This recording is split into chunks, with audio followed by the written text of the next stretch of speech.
Hello everyone, today we are gonna solve next greater element second problem. We have already done next greater element first problem. If you didn't watch that, I would recommend you to watch that video, then comes to this video. So in this problem, we are given a circular integer array nums. That means we have to find the next greater number of every element, but in that case, in the earlier case, the next greater element of this was -1 because there is no more element there, but right now it is circular. So if I have to find the next greater element of this, then I would start checking from here again. So the next greater element of 1 will be 2. Earlier it was -1. So you can clearly see for 1 it is 2, for 2 it is -1, and for 1 it is against 2.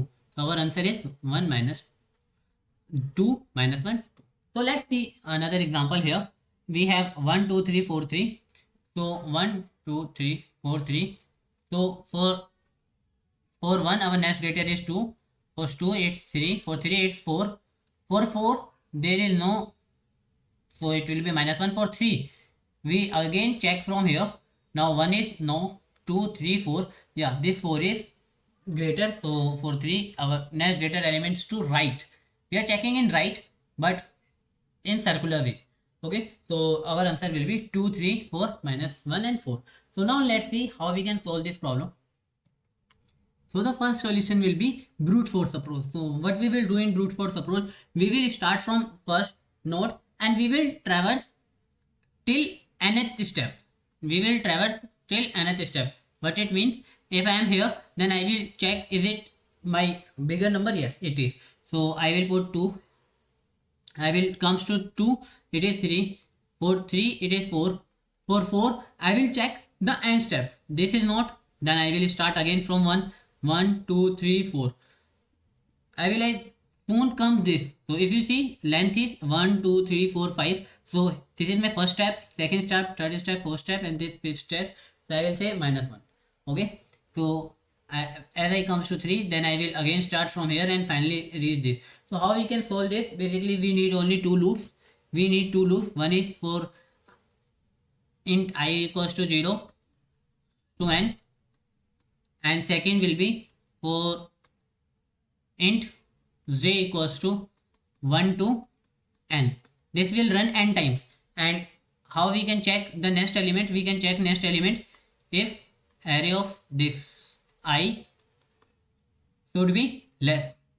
This array I should be less than array of I plus j, but it should be modulo I plus j modulo this.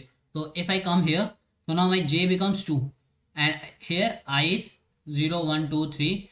So I is 3, j becomes 2, 1, 2. So 3 plus 2, 5. 5 modulo 5 will be 0. So it's again checking from 1. So this will be my loop. You can check the code. What we are doing is we are first finding length and then we are storing our answer in vector.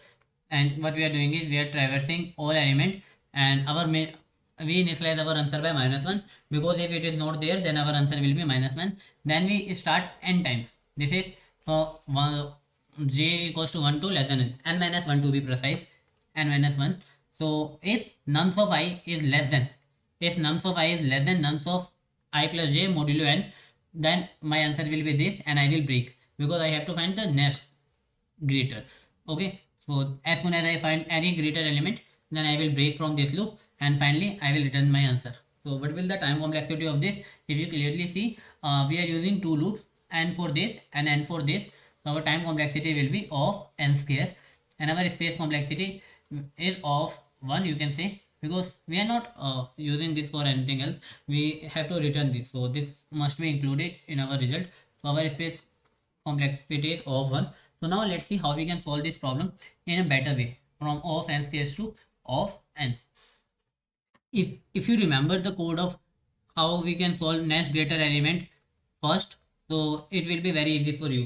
So what we are doing is we are start traversing from end, and this is our stack. So what we will check, if it is, if its top is greater than this, then our answer will be is top. If it is not there, then we will put in -1. So right now I will put -1 because my stack is empty, and I will put this 3 into my stack.